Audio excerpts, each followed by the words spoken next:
Song of Solomon, chapter 5, verse 15. I think the Prophet Muhammad Sallallahu Alaihi Wasallam's name is in it. It has the Prophet Muhammad's name in the Hebrew translation of it. When it's translated into English, his name is translated to Altogether Lovely. So I guess my question would be, why was it translated to Altogether Lovely? And if Muhammad's name is in the Bible, why don't Christians recognize that and look towards the Qur'an for answers or to see if there is some truth in the Qur'an? Okay. Oh, first of all, I'm not a Hebrew scholar, and I haven't translated that passage, so I don't know. What does the word Muhammad mean? It means the praised one, or like spirit of truth. Okay, spirit of truth. So you're saying spirit of truth is in the Song of Solomon? No, it's translated as Altogether Lovely.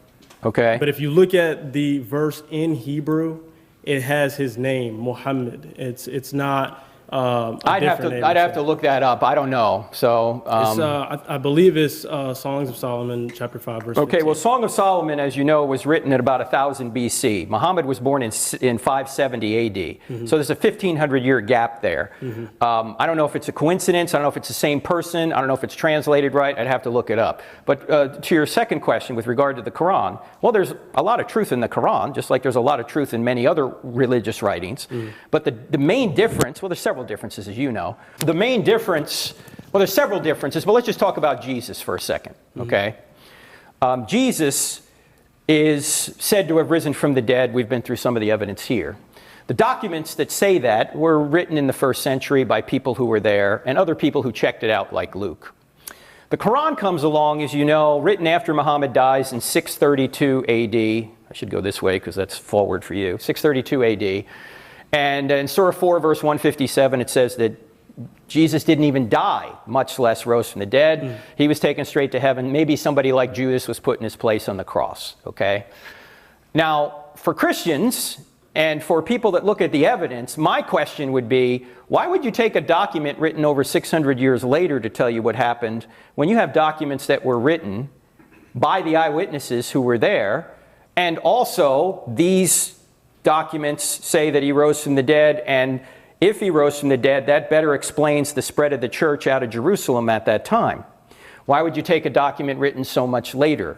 The other problem, it seems to me, is that if you look at Surah 5, verse 68, I think it is, it says, "O ye people of the book, ye have no ground to stand on unless you stand on the law and the gospel." In other words, Allah is telling the believers of Judaism and Christianity to obey the Old Testament and the New Testament, the law and the Gospels. Well, when that was written in the 600s AD, we already knew what the law and the Gospel said. We have entire Bibles from the 300s AD.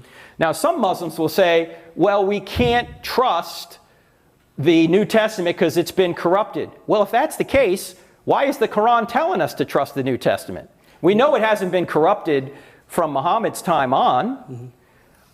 So basically the problem here is the Quran tells us to obey the New Testament, but the New Testament leaves us no room for the Quran.